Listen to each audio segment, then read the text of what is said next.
10 sınıf алгебра және анализ бастамалар пәні. Бірінші сабақ. Тақырыбы квадрат теңдеулер. Сіздерге қойылған мақсат квадрат теңдеу теоремасына сүйене отырып берілген тапсырмаларды орындау және квадрат теңдеу формасын қолдану арқылы есептер шығару. Жетістік критериялары: квадрат теңдеу теоремасына сүйене отырып берілген тапсырмаларды орындайды, квадрат теңдеу формасын қолдану арқылы есептер шығарады. Бұл бізде өткен 7 және 9 сыныптың курсын қайталау. Сондықтан бүгінгі тақырыбымыз бізде квадрат теңдеу болғандықтан қайталау тапсырмалары болады. Осы қайталау тапсырмаларын жауап бересіздер. Бірінші тапсырма өзіндік тексеру. Өз-өздеріңіз тексересіздер. Дәптерге берілген кестені көшіріп жазып алсаңыздар, 4 графа берілген. Бірінші графада теңдеуіміз берілген және осы берілген теңдеудің қайсысы толымды, қайсысы толымсыз және қайсысы келтірілген формула арқылы берілген, соны белгілейсіздер. Мысалы, x квадрат плюс 5x минус 3 тең 0-ге. Бұл өрнегіміз бізде, бұл теңдеуіміз бізде толымды ма, әлде толымсыз ба, әлде келтірілген ба? Қайсысы, соның қасына плюс қоясыздар. Өткен 8 сыныптағы квадрат теңдеуді еске түсіресіздер. Бірінші кестені дәптерлеріңізге сызып алыңыздар және де белгілеуді бастайсыздар.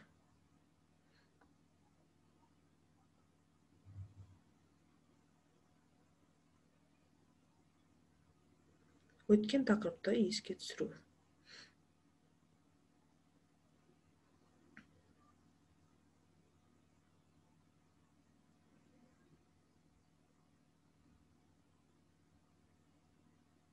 Жақсы, белгілеп болсаңыздар. Келесі тапсырмаға көшейік.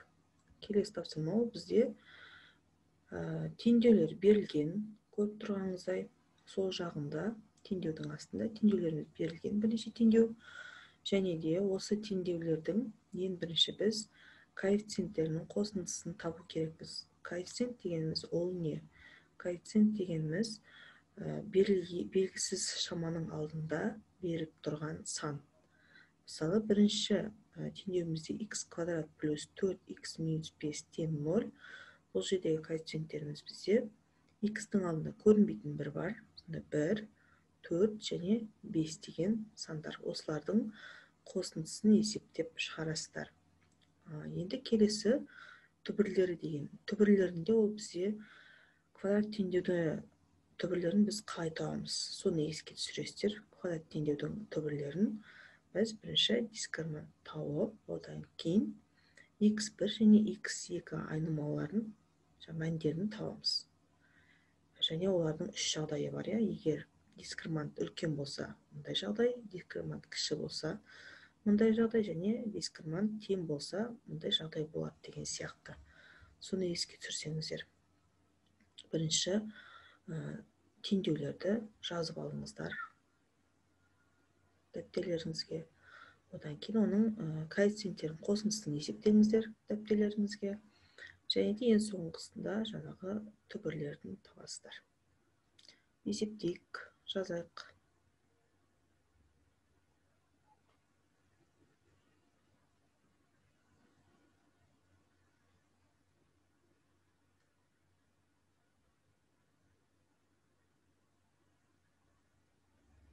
Жақсы, жазып болсаңыздар, келесі тапсырмаға көшейік. Келесі тапсырмаға көшпес бұрын бір видеоролик көріп алайық. Видеороликке назар аударайық. Видеоролигімізге. X квадрат тең 4 теңдеуін шешейік.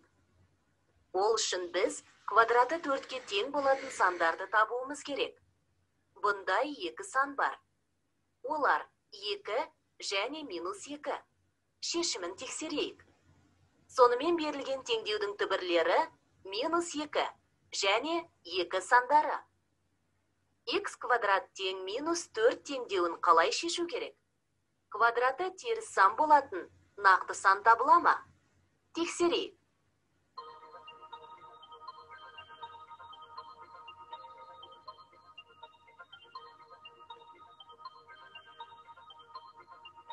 Біз бұл теңдеуді қанағаттандыратын нақты санды таба алмаймыз. Мұндай теңдеудің, яғни квадраты теріс санға тең болатын теңдеудің шешімі болмайды. Жақсы, видеороликті көріп болсақ, келесі тапсырмамызға көшейік. Келесі тапсырма ол бізде есептер шығару. Берілген 6 есеп бар, және осы 6 есепті сіздер түбірлерін табу керексіздер. Түбірлерін таппас бұрын квадрат теңдеудің қалай түбірлерін табатынымызды еске түсіріңіздер. Жаңағы алдында айтып өткендей, квадрат теңдеудің түбірлерін дискриминант арқылы табамыз, және x1, x2 мәндерін табу керекпіз. Дәптерлеріңізге есепті көшіп жазып алыңыздар, және де есептің теңдеудің түбірлерін табыңыздар. Есептейік, жазайық.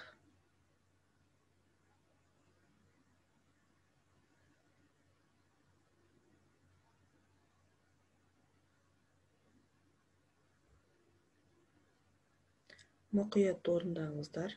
Дискриминанттың 3 жағдайын естеріңізге түсіріңіздер. Естеріңізге түсіріп кетейін болмаса, бірінші жағдайы, егер дискриминант үлкен болған жағдайда, 0-ден үлкен болған жағдайда, теңдеудің түбірі 2 мән қабылдайды, x1 және x2 2 мән қабылдайды. Және де екінші жағдай, егер дискриминант кіші 0-ден болған жағдайда, яғни егер дискриминанттың мәні теріс мән қабылдаса, теріс мән дегеніміз минус таңбалар. Минус таңбаның мәндерін қабылдайтын болса, онда бұл теңдеудің түбірі жоқ. Үшінші жағдай, ол бізде егер дискриминант 0-ге тең болған жағдайда, мәні 0-ге тең болса, онда ол кезде біз x1 мен x2-ның мәні тең болады, сонда бір мән ғана қабылдайды. Осы 3 жағдайға сүйене отырып, мынау теңдеудің жауаптарының түбірлерін табу керексіздер. Есептейік.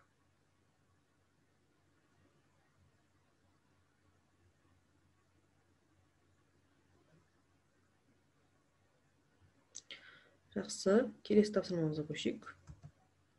Келесі тапсырма ол бізде сөз жұмбақ берілген, сұрақтар берілген, 4 сұрақ, соның жауабын табамыз. Бірінші, сіздер мынау беріліп тұрған сөз жұмбақтың графигін сызып алыңыздар дәптерлеріңізге, ал сұрақты көшірудің қажет жоқ. Сұрақты өшеден оқып, жаңағы графикке сразу жауабын жазамыз. Яшықтарға жауап жазатын боламыз. Бірінші сұрақ. ax квадрат плюс bx плюс c тең 0-ге түбіріндегі теңдеу қалай аталады? Теңдеудің атауын жазыңыздар. Қандай атау? Бірінші яшыққа.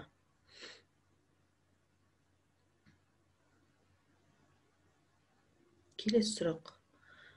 b квадрат минус 4ac формуласымен есептелетін сан қалай аталады? Берілген формула арқылы қандай нені есептейміз? Соның атын жазасыздар. Екіншіге.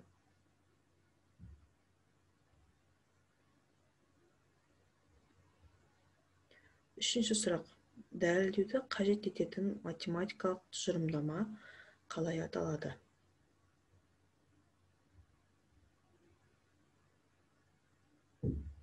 Сұрақты көшірмейсіздер, тек қана яшықтарға жауаптарын жазып шығасыздар.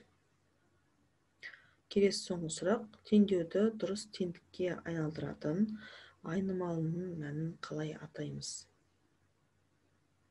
Жауабын яшыққа жазасыздар.